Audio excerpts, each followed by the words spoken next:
کہ وہاں فرمایا گیا تھا کہ تین جو سب سے بڑے بڑے گناہ ہیں،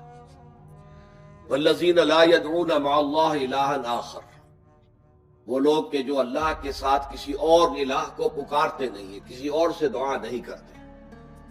ولا يقتلون النفس التي حرم اللہ الا بالحق، نہیں انسانی جان کو قتل کرتے ہیں جسے کہ اللہ نے محترم قرار دیا ہے مگر حق کے ساتھ، یعنی کوئی قانون کی دفعہ ان کے اوپر لاگو ہو جائے تو بات دوسری ہے، قتل عمد کے قصاص میں قتل ہوگا، یا یہ کہ زنا اگر شادی شدہ مرد یا عورت کرتے ہیں تو ان کی سزا جو ہے وہ رجم ہے، جو قتل کی ایک بہت ہی شدید شکل ہے، یا مرتد کی سزا قتل ہے، اور یا پھر یہ ہے کہ کافر کو قتل کیا جا سکتا ہے جو حربی ہو، جس کے ساتھ جو جنگ ہے وہ ڈکلیئرڈ ہو۔ ان چار صورتوں کے علاوہ کسی انسان کو کسی حالت میں کسی جذبے کے تحت قتل کرنا جائز نہیں ہے، حرام ہے، حرام مطلق ہے۔ یہ ہمارے ہاں جو وہ عزت کے نام پر آنر کلنگز جو ہو رہی ہوتی ہیں، یہ سب کے سب جو ہے جرم ہے اسلام کی نگاہ میں، کسی کو یہ حق حاصل نہیں ہے کہ اس طرح سے اپنے ہاتھ میں قانون کو لے لے۔ لیکن اس کے بعد فرمایا تھا کہ جو لوگ یہ کام کرتے ہیں تو پھر یہ ہے کہ یلقا اساما، وہ اس کی پاداش بھگت کر رہیں گے، یضاعف لہ العذاب یوم القیامہ، ان کے لیے قیامت کے دن عذاب دگنا کر دیا جائے گا، بڑھا دیا جائے گا، وَيَخْلُدْ فِيهِ مُهَانًا، اور وہ رہیں گے اس میں ہمیشہ ہمیش نہایت ذلت کے ساتھ رسوا ہو کر،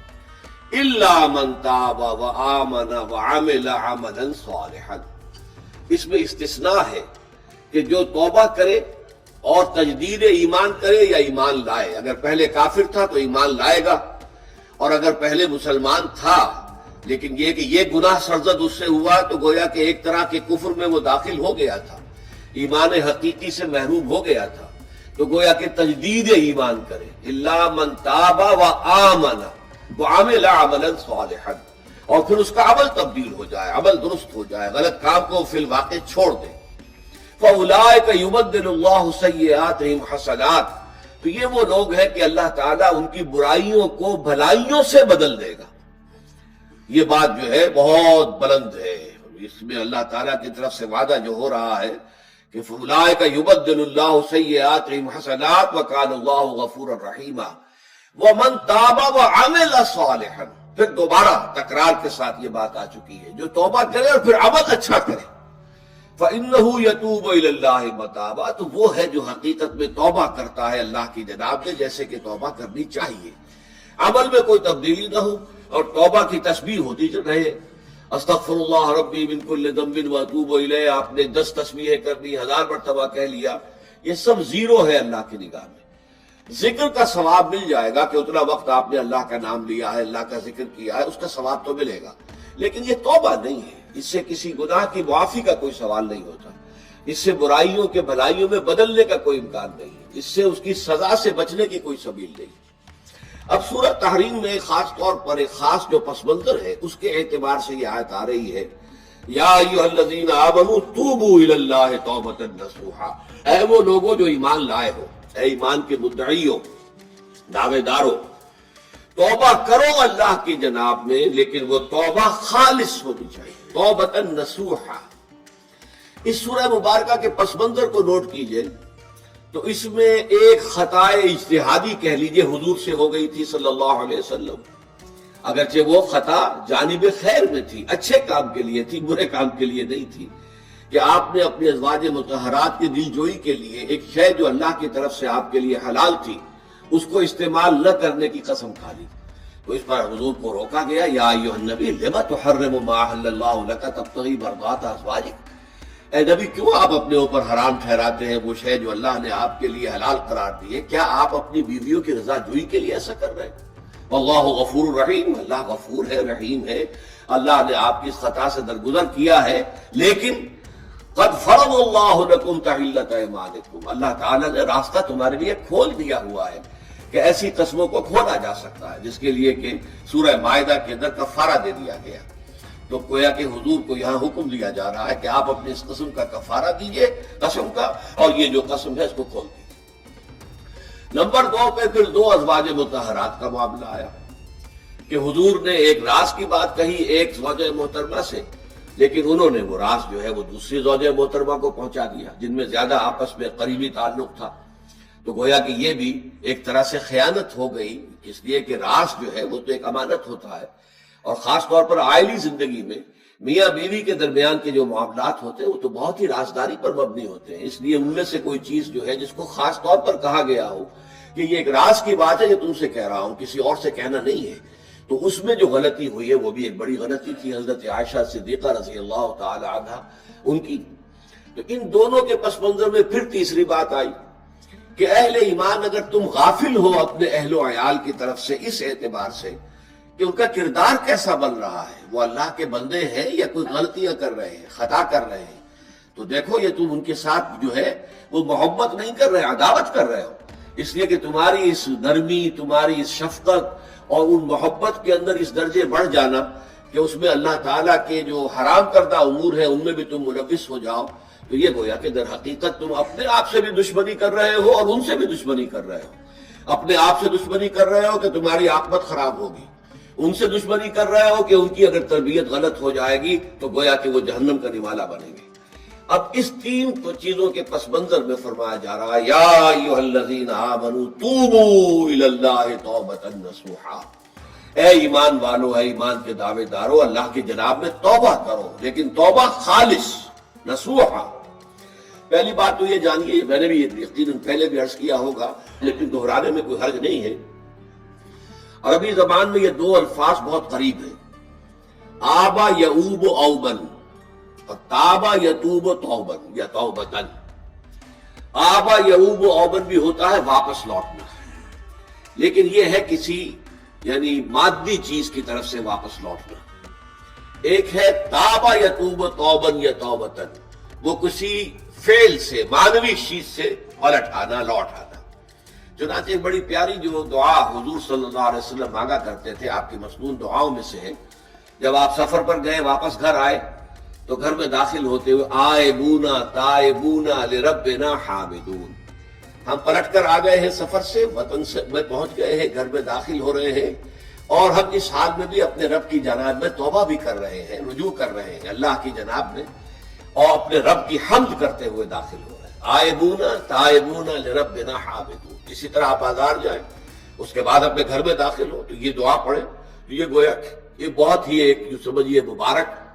بہت سی اس کے اندر برکات ہوگی. تو اس میں بھی لفظ آبا یعوب اوبن، تابا یتوب توبن، یہ دونوں کے بہت قریب آ گئے. آئبونا تائبونا لربنا حامدون. توبو الی اللہ، اب الہ کو نوٹ کیجئے، یہ توبہ کا لفظ بھی بہت سے ایسے الفاظ میں سے عربی زبان کے، جیسا کہ اس سے پہلے ہم دیکھ چکے ہیں کہ ایک لفظ ہے رغبہ، رغبت جسے اردو میں ہم بولتے ہیں. رغبہ الہ ہوگا تو کسی شے کی طرف رجحان ہونا، اس کی طلب پیدا ہو جانا، اس کی خواہش پیدا ہو جانا. اور رغبہ عن ہوگا تو کسی چیز سے متنفر ہو جانا، دور ہٹ جانا، دور چلے جانا. ورب ایک ہی ہے، پریپوزیشن کی چینج سے بالکل برعکس نتیجہ نکل آیا. ومن رغب عن سنتی فلیس منی، جسے میری سنت پسند نہیں ہے، جو اس سے ہٹتا ہے، پیچھے ہٹتا ہے، اس کو ترک کرتا ہے، اس کا مجھ سے کوئی تعلق نہیں. اسی طرح مالا یمیل و میلن، مالا الہ کسی شے کی طرف مائل ہونا، مالا عن اس شے سے ہٹ جانا، پیچھے ہٹ جانا، نفرت ہو جانا. اسی میں وہ لفظ تھا سا، فقط سقط قلوبکما، تمہارے دل جو ہے وہ تو مائل ہو ہی گئے ہیں. سغا بھی الہ ہوگا تو اس کے معنی کسی شے کی طرف مائل ہو جانا، عن ہوگا تو کسی شے سے متنفر ہو جانا. تو وہاں میں عرض کر چکا تھا لقد سقط قلوبکما،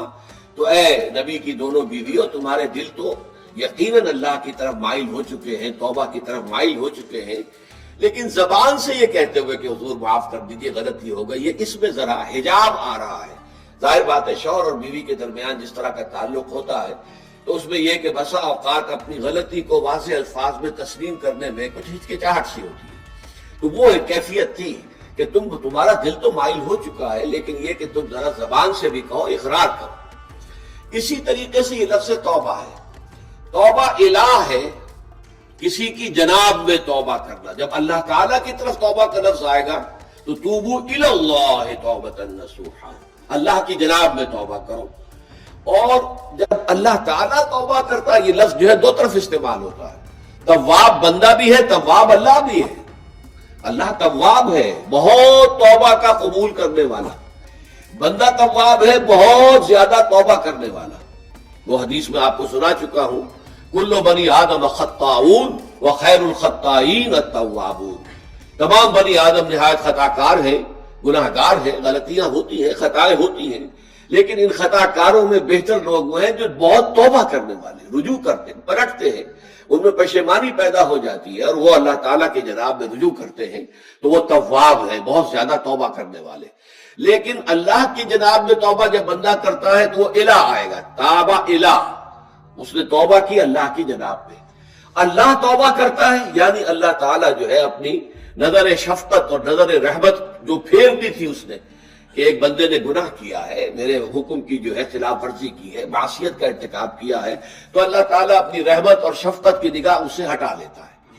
لیکن جب بندہ توبہ کرتا ہے تو پھر اللہ تعالیٰ بھی رجوع فرماتا ہے اور اپنی شفقت اور رحمت اور مغفرت کے ساتھ بندے کی جانب متوجہ ہو جاتا ہے. لیکن وہاں تابہ اعلیٰ آئے گا، تم علینا، اے پروردگار ہماری توبہ کو قبول فرما، وہ اعلیٰ کے ساتھ آئے گا. ہم جب توبہ کریں گے تو وہ الہ کے ساتھ آئے گا. تو یہاں فرمایا توبو الی اللہ، اللہ کی جناب میں توبہ کرو، پلٹو، رجوع کرو، اور توبۃ نصوحا، خالص توبہ. اس کی جو وضاحت تھوڑی سی میں ابھی کر چکا ہوں کہ خالص توبہ سے مراد کیا ہے. یہ نہیں کہ بس توبہ کی ورد ہو رہا ہے اور توبہ جو ہے وہ اس کے کلمات زبان سے ادا کیے جا رہے ہیں. بعض لوگ ہیں وہ جو آیت کریمہ ہے اس کا 1.25 لاکھ کا ہو رہا ہے، ورد ہو رہا ہے، کتنا ہو رہا ہے، اس کی تسبیح پڑھ رہے ہیں. اس سے کچھ نہیں ہوتا جب تک کہ دل کے اندر گناہ سے نفرت پیدا نہ ہو جائے، حقیقی پشیمانی نہ ہو کہ یہ مجھ سے بہت غلط حرکت سرزد ہوتی رہی ہے، پختہ ارادہ نہ ہو کہ آئندہ یہ کام نہیں کروں گا یا کروں گی، اور یہ کہ بالفعل بھی اس کام کو چھوڑ دیں. یہ 3 شرطیں کم سے کم ہیں ان چیزوں میں کہ جو حقوق اللہ میں سے، اللہ تعالیٰ کے حقوق، ان میں کوتاہی ہوئی ہے، ان میں غلطی ہوئی ہے، ان میں انسان نے کسی معصیت کا ارتکاب کیا ہے. تو 3 شرطیں: حقیقی پشیمانی نمبر 1، جس کے لیے میں نے اقبال کا شعر آپ کو سنایا تھا جو بالکل نوجوانی کے دور میں انہوں نے کہا تھا، اور کسی، اب میں نام بھول رہا ہوں، کوئی بہت بڑے شاعر تھے، استاذ تھے، اساتذہ، استاذ الشعراء، انہوں نے کہا تھا کہ میاں صاحبزادے اس عمر میں، اور یہ شعر اس قدر اونچا شعر ہے کہ موتی سمجھ کے شان کریمی نے چن لیے قطرے جو تھے میرے عرق انفعال کے. انفعال کہتے شرمندگی کو، کہ میں جب شرمندہ ہوا کہ میں اللہ کی جناب میں یہ کیا حرکت کر بیٹھا، تو اس سے میری پیشانی پر جو پسینے کے قطرے رونما ہوئے، اللہ تعالیٰ نے ان کو موتی سمجھ کے چن لیا. اللہ تعالیٰ کو بندے کی توبہ سے اتنی خوشی ہوتی ہے. وہ حدیث بھی میں آپ کو سنا چکا ہوں کہ تم اندازہ کرو، ایک شخص ہے کہ جو ایک ریگستان میں لقودق صحرا میں سفر کر رہا تھا، اس کا ایک اونٹ تھا جس پر وہ سفر کر رہا تھا، اسی پر اس کا جو بھی راستے کا کچھ کھانا وانا تھا، خوراک تھی، وہ بھی اس کی پوٹلیاں بھی تھیں اور پانی کی چھاگل بھی بندھی ہوئی تھی. تھوڑی دیر کے لیے وہ ایک درخت کے سائے میں بیٹھ گیا استراحت کے لیے. وہ اسی میں آنکھ لگ گئی اس کی. اب جب آنکھ کھلی تو دیکھا کہ اونٹ غائب ہے. اب اونٹ گویا کہ اس کی زندگی کا واحد سہارا، کہاں جائے گا اب بغیر اونٹ کے؟ اس دوڑا دائیں بائیں، شمال جنوب مغرب مشرق، سب میں کہیں جہاں تک وہ کر سکتا تھا اسے کہیں اونٹ نظر نہیں آیا. تو پھر وہ اسی درخت کے سائے میں آ کر بیٹھ جاتا ہے موت کے انتظار میں کہ اب تو موت ہی آئے گی، نہ کھانے کو کچھ، نہ پینے کو پانی، نہ سواری کہ میں کہیں یہاں سے نکل سکوں. اچانک دیکھتا ہے کہ وہ اونٹ تو کھڑا ہوا ہے اور وہ سامان بھی موجود ہے. تو اس میں فرق مسرت کی وجہ سے خوشی اتنی شدید ہوتی ہے اسے کہ وہ کہنا تو یہ چاہتا ہے اے اللہ میں تیرا بندہ ہوں، تو میرا رب ہے، لیکن وہ کہہ یہ بیٹھتا ہے اے اللہ میں تیرا رب ہوں، تو میرا بندہ ہے. یعنی اتنا وہ اپنے اس میں حواس کھو بیٹھتا ہے خوشی کی وجہ سے.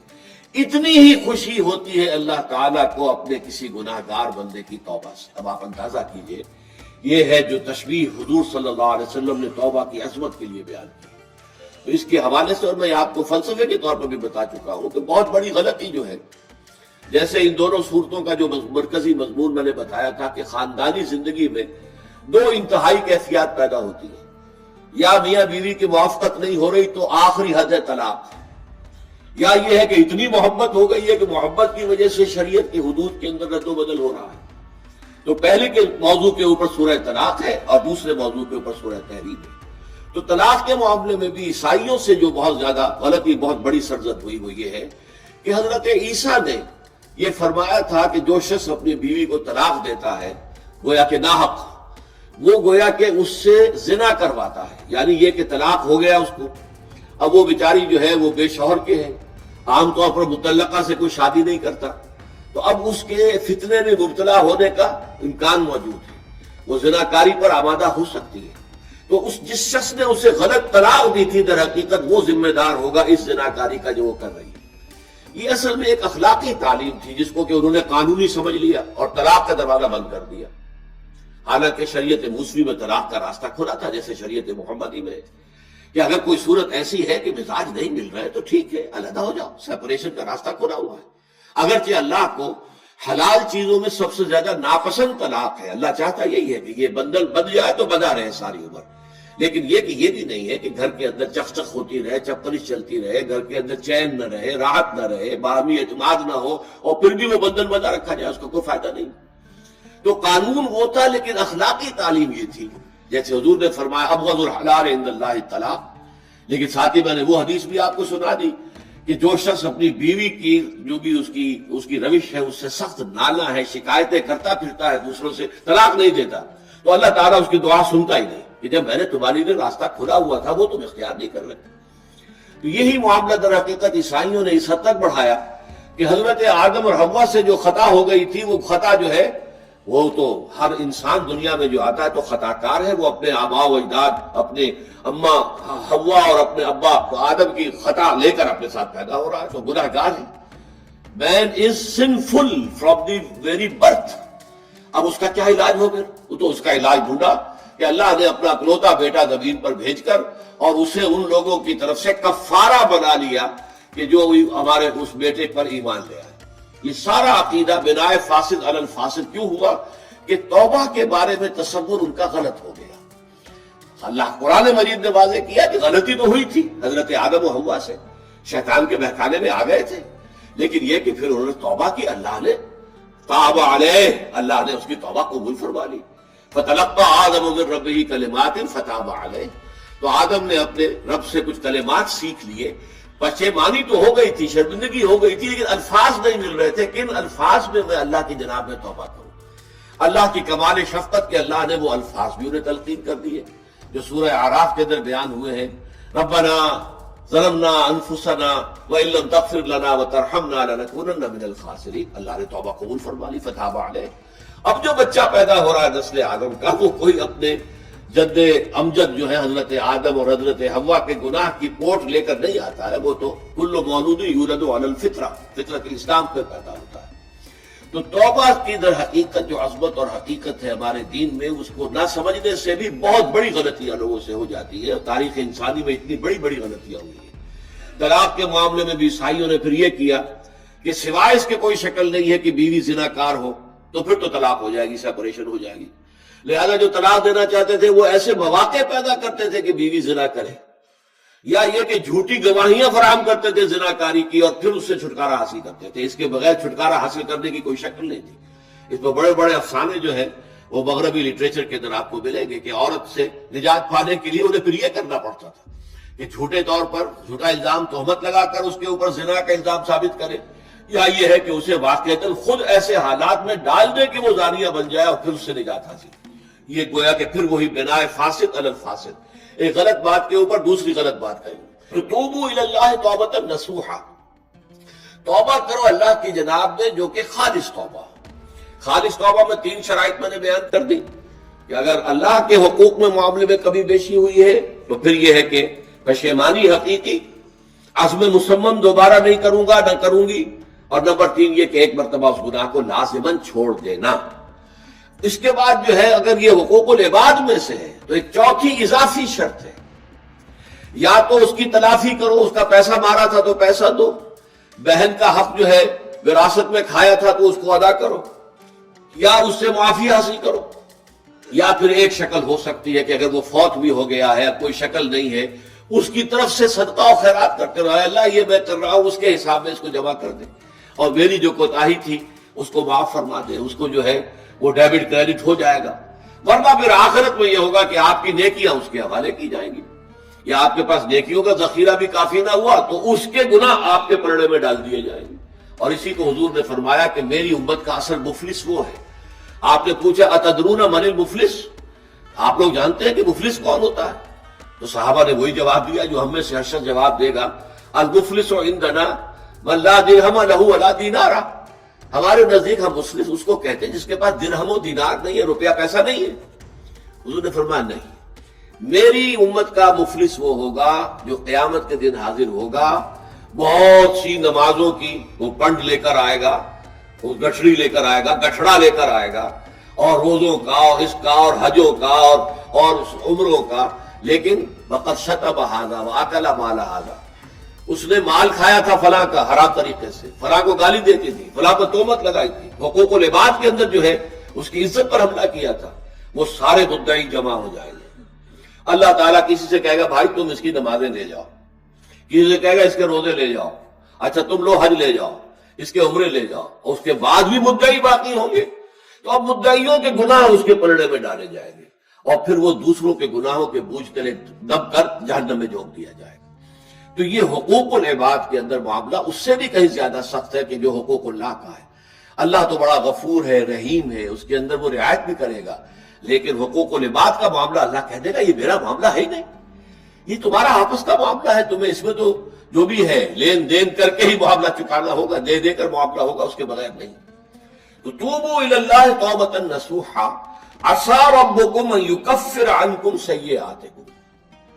این ممکن ہے، عسى اصل میں امید دلانے کے لیے ہوتا ہے، شاید کہ ایسا ہو جائے، لیکن جب اللہ کی طرف سے یہ لفظ آتا ہے تو یہ یقینی معنی، یقینی وعدے، اللہ کا وعدہ ہے. اگر تم یہ توبہ نصوح کرو گے تو اللہ کا وعدہ ہے تم سے کہ وہ تم سے تمہاری برائیوں کو دور کر دے گا. یہ تکفیر کے لفظ کو بھی سمجھ لیجئے. کفر کا اصل معنی ہے چھپا دینا، دبا دینا. اسی لیے گناہ کا کفارہ ہوتا ہے. آپ سے گناہ ہو گیا، آپ نے کفارہ دے دیا تو گناہ چھپ گیا، دب گیا، اس کے اثرات زائل ہو گئے، وہ آپ کے نامہ اعمال سے اس کو ختم کر دیا جائے گا. یہ ہے کفارہ، کفارہ. کفار جمع ہے کافر کی. کافر جو ہے وہ حق کو چھپاتا ہے، اللہ کی دعوت جو دی جا رہی ہے اس کو دباتا ہے، تو اس معنی میں وہ کافر ہے، انکار کرتا ہے. لیکن یہ کہ ایک کفران نعمت ہے، کسی نے آپ پر احسان کیا ہے اور آپ اس کا احسان نہیں مان رہے، آپ کے لیے دل میں اس کے لیے کوئی احسان بندی کے جذبات پیدا نہیں ہوئے، تشکر کا جذبہ پیدا نہیں، یہ کفران نعمت ہے. تو تکفیر اس کو بھی کہتے ہیں، تکفیر اسے بھی کہتے ہیں مسلمان امت میں سے کسی کو نکال دینا، اس لیے کہ وہ بنیادی عقائد میں علیحدہ ہو گیا ہے. تو یہ پرجنگ ہے، یہ بھی تکفیر ہے. تو تکفیر اعمال کیا ہے کہ برے اعمال کو دھو دے گا تمہارے نامہ اعمال سے، اور نمبر 2 تمہارے دامن کردار سے بھی دھو دے گا. جو غلطیاں تمہارے اوپر چلی آ رہی تھی، اتنے عرصے تک تم کرتے رہے ہو، تمہارا کردار جو ہے اس سے مقدر ہو گیا ہے، اس کے اندر جو ہے خرابی پیدا ہو گئی ہے، تو اللہ اس کو بھی دھو دے گا. تو دنیا میں بھی تکفیر کا اثر ہوگا کہ انسان کی اصلاح ہو جائے گی، اس کی سیرت و کردار جو ہے صحیح رخ پر آ جائیں گے. اور آخرت میں یہ ہے کہ اس کا جو اعمال نامے میں جو گناہ درج تھا وہ وہاں سے صاف کر دیا جائے گا، محو کر دیا جائے گا. یہ تکفیر 2 گناہ ہے. اور اس میں جو ہم سورہ الفرقان میں پڑھ کر آئے ہیں وہ اس سے بھی اگلی بات ہے.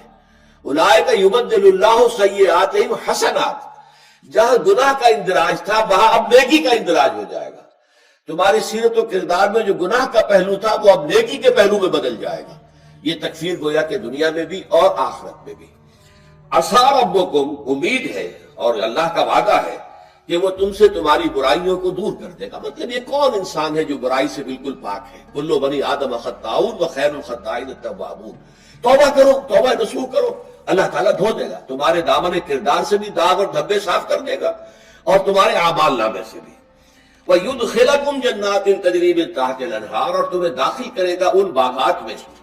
جن کے نیچے یا جن کے دامن میں ندیاں بہتی ہوں گی. یوم لا یخزی اللہ النبی والذین آمنوا معہ. وہ دن کہ جس دن اللہ رسوا نہیں کرے گا نہ نبی کو اور نہ ان کو جو ان کے ساتھ ایمان لائے. ان کے ساتھ ایمان لانے، ظاہر بات ہے انبیاء کے رسوا ہونے کا تو کوئی سوال ہی نہیں. یہاں اس کا ذکر جو ہے وہ تو صرف بطور تذکرہ کر دیا گیا، ورنہ اصل کیا ہے جو نبی کے ساتھ ایمان لائے. اور نبی کے ساتھ ایمان لانے والوں میں درجہ اول کے لوگ وہ ہیں جو صحابہ کرام ہیں، جو حضور کے زمانے میں تھے، حضور کے ساتھ دیا انہوں نے، انہوں نے اپنے جان و مال سے حضور کے مشن کو تقویت پہنچائی، جہاں حضور کا پسینہ گرا وہاں اپنی خون کی ندیاں بہا دی، اپنی جانیں دے دی، تو وہ ہے اولین۔ لیکن اللہ تعالی ہمیں بھی ان میں شامل کرے، اس لیے کہ جیسے کہ سورہ بقرہ کی جو آخری سے پہلی آیت ہے اس کے اندر بیان فرمایا گیا کہ آمن الرسول بما انزل الیہ من ربہ والمؤمنون، ایمان لائے رسول محمد صلی اللہ علیہ وسلم اس چیز پر کہ جو ان کے اوپر ان کے رب کی طرف سے نازل کی گئی، اور ایمان لائے صاحب ایمان، وہ صاحب ایمان سب کے سب شامل ہو جائیں گے۔ تو قیامت کے دن اللہ تعالیٰ رسوا نہیں کرے گا، یوم لا یخزی اللہ النبی والذین آمنوا معہ، جس دن کہ اللہ تعالیٰ رسوا نہیں کرے گا نہ اپنے نبی کو صلی اللہ علیہ وسلم اور نہ ہی ان کو کہ جو ان کے ساتھ ایمان لائے۔ اور یہ آخرت کی رسوائی جو ہے بہت بڑی رسوائی ہے۔ دنیا کی رسوائی انسان جو ہے اس کو بہت ہلکا سمجھے، آخرت کی رسوائی بہت بڑی ہے۔ پوری خلق خدا جہاں جمع ہوگی، پوری انسانیت جمع ہوگی، تمام آدم سے لے کر آخری انسان تک جمع ہوں گے، اور وہاں اگر رؤوس الاشہاد ہمارا پردہ چاک کیا جائے، ہمارے گناہوں کو جو ہے اعلان کیا جائے، تو وہ کتنی بڑی رسوائی ہوگی۔ اسی لیے یہ دعا مانگتے رہنا چاہیے، اللہم ربنا اجرنا من خزی الدنیا والآخرہ، اے اللہ ہمیں بچا لے، دنیا اور آخرت دونوں کی رسوائی سے بچا لے۔ دنیا کی رسوائی یہ ہے کہ آپ کی کسی غلط کام کا چرچا ہو جائے، دنیا کے اندر پھیل جائے، آپ کی جو ہے عزت جو ہے وہ داغدار ہو جائے، اس سے بھی اے اللہ بچا لے، پردہ ڈال دے۔ جیسے کہ حضور نے لفظ استعمال کیا اللہ یتغمدنی ربی برحمتہ، اللہ یہ کہ میرا پروردگار مجھے اپنی رحمت کی چادر تلے ڈھانپ لے۔ اللہ تعالیٰ دنیا میں بھی ہمیں ڈھانپے رکھے اور آخرت میں بھی ڈھانپ لے۔ تو یہ خزی دنیا والآخرہ، اے اللہ ہمیں دنیا کی بھی رسوائی سے بچائے رکھ اور آخرت کی رسوائی سے بھی بچا لیجو۔ بارک اللہ لی ولکم فی القرآن العظیم ونفعنی وإیاکم بالآیات والذکر الحکیم۔